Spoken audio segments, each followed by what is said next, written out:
Les élections présidentielles et législatives sont désormais derrière nous. Un nouveau mandat s'ouvre, une nouvelle Assemblée nationale se met en place, un nouveau gouvernement arrive, mais pendant ce temps, une question reste centrale: que devient l'opposition ivoirienne, et surtout le PPACI de Laurent Gbagbo? Après le boycott des scrutins, après l'écrasante victoire de la majorité sortante, quelle lecture le PPACI fait-il de cette séquence politique? Quelle stratégie adopte-t-il désormais, alors que son leader a évoqué un possible retrait? Dans cette vidéo, nous allons analyser les faits, les déclarations clés et surtout les scénarios possibles pour l'avenir du PPACI. Merci de me recevoir sur votre plateau. Je voudrais juste, avec votre permission, apporter un petit rectificatif. Nous n'avons pas boycotté l'élection présidentielle. Nous avons été empêchés de candidater pour l'élection présidentielle. C'est important de le mentionner.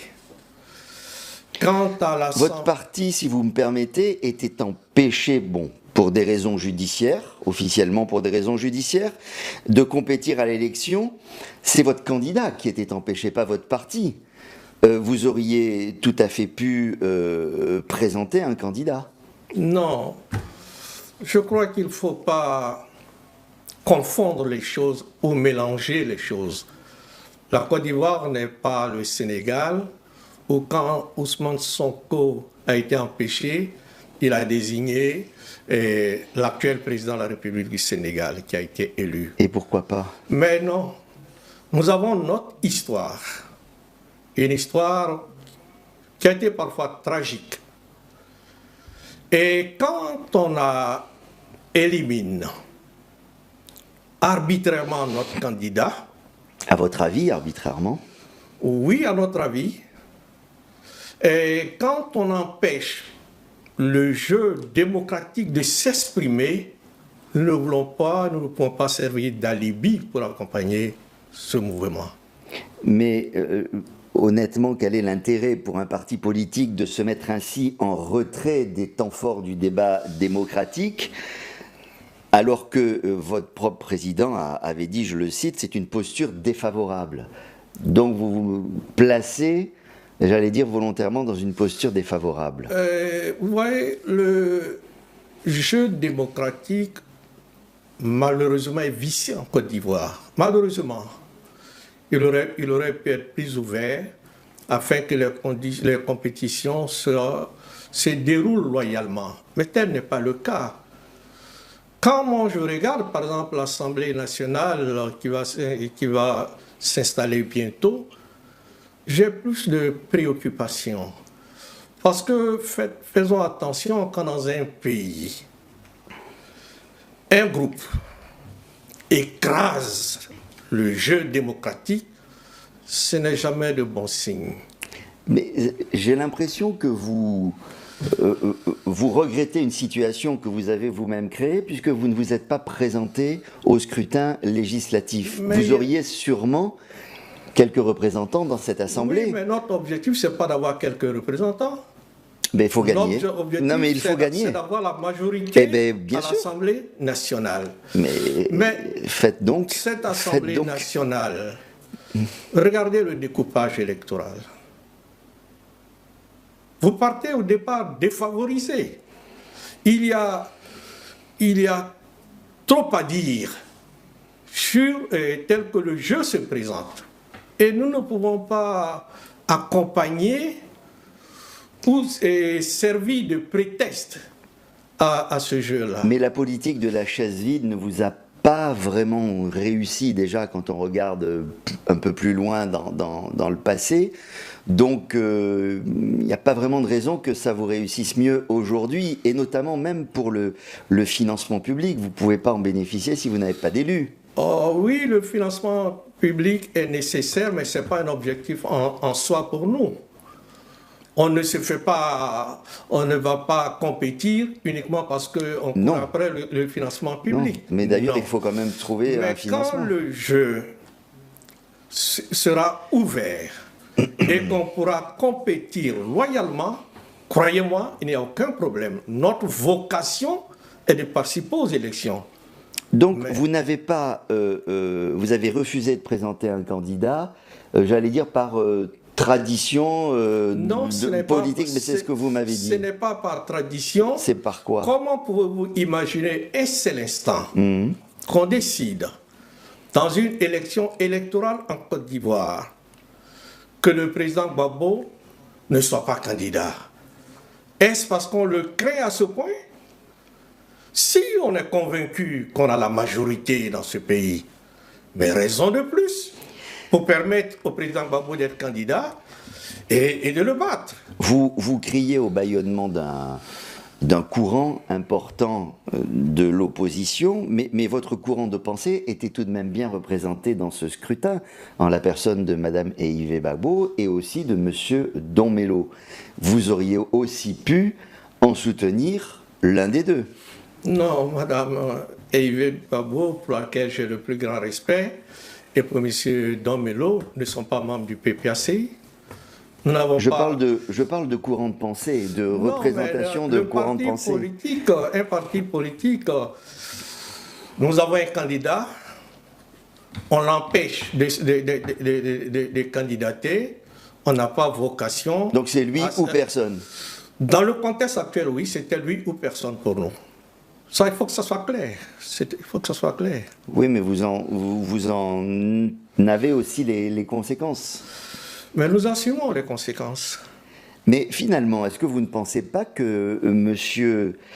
Donmelo avait raison d'alerter la direction de votre parti à une époque avant le début de la campagne présidentielle pour proposer une candidature alternative en attendant que les différents recours judiciaires soient clos? Voyez-vous, je ne veux pas m'appesantir, surtout a posteriori, sur les postures, les propos de M. Donmelo. Non.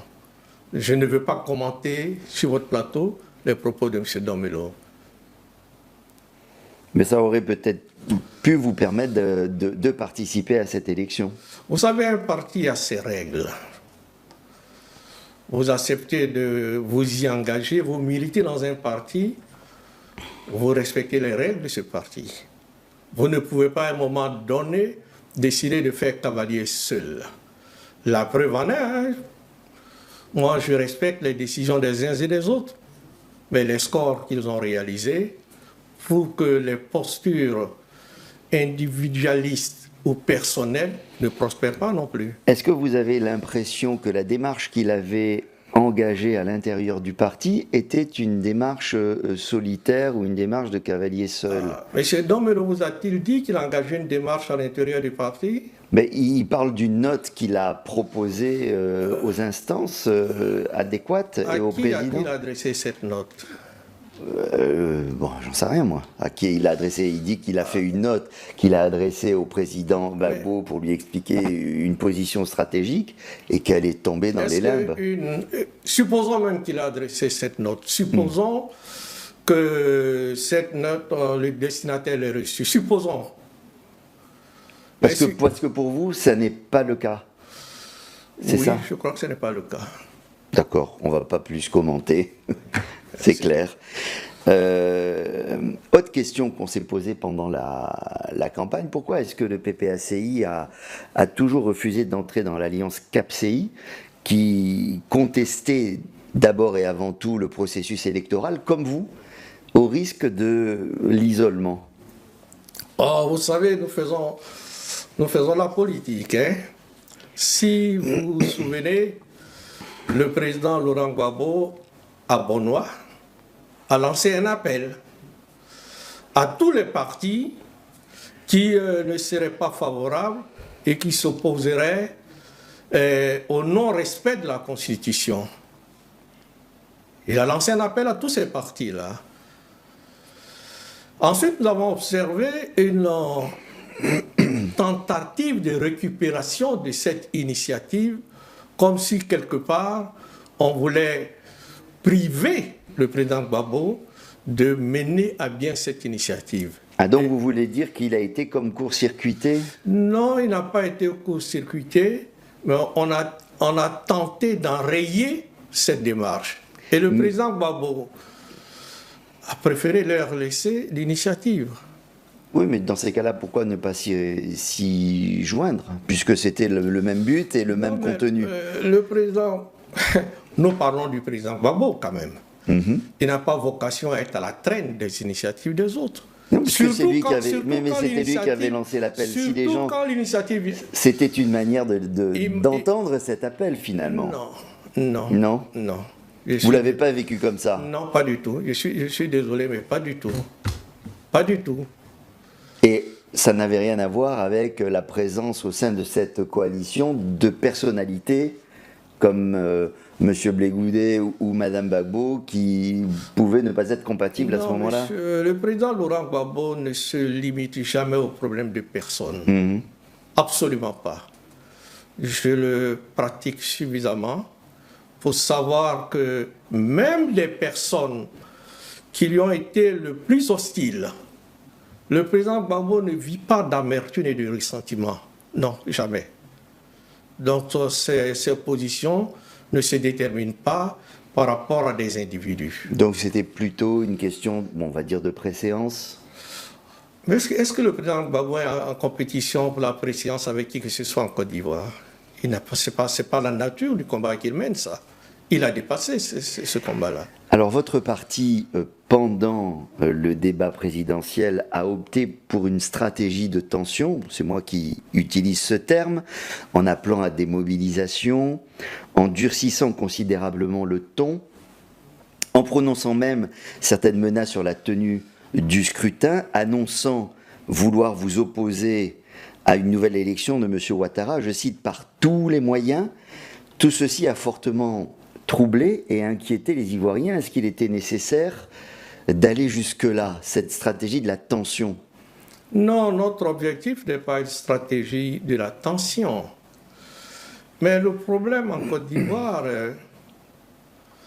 c'est que si vous ne laissez pas la possibilité de l'alternance et que vous verrouillez le système, c'est vous qui durcissez les enjeux.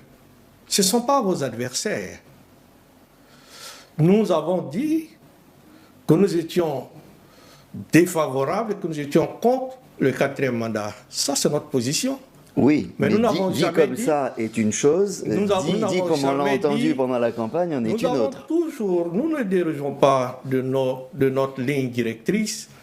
Et sous le leadership du président Gbagbo, nous n'avons jamais dit que nous mettrons la Côte d'Ivoire à feu et à sang pour... Nous pouvons nous opposer, nous nous sommes opposés. Mais nous n'avons pas...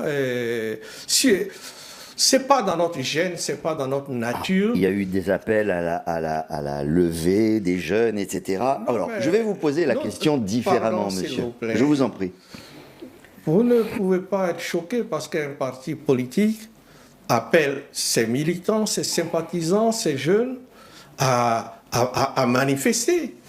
Entre cet appel à la manifestation et puis et la violence qu'on a pu constater, que d'ailleurs nous déplorons, nous n'envoyons pas nos jeunes à l'abattoir.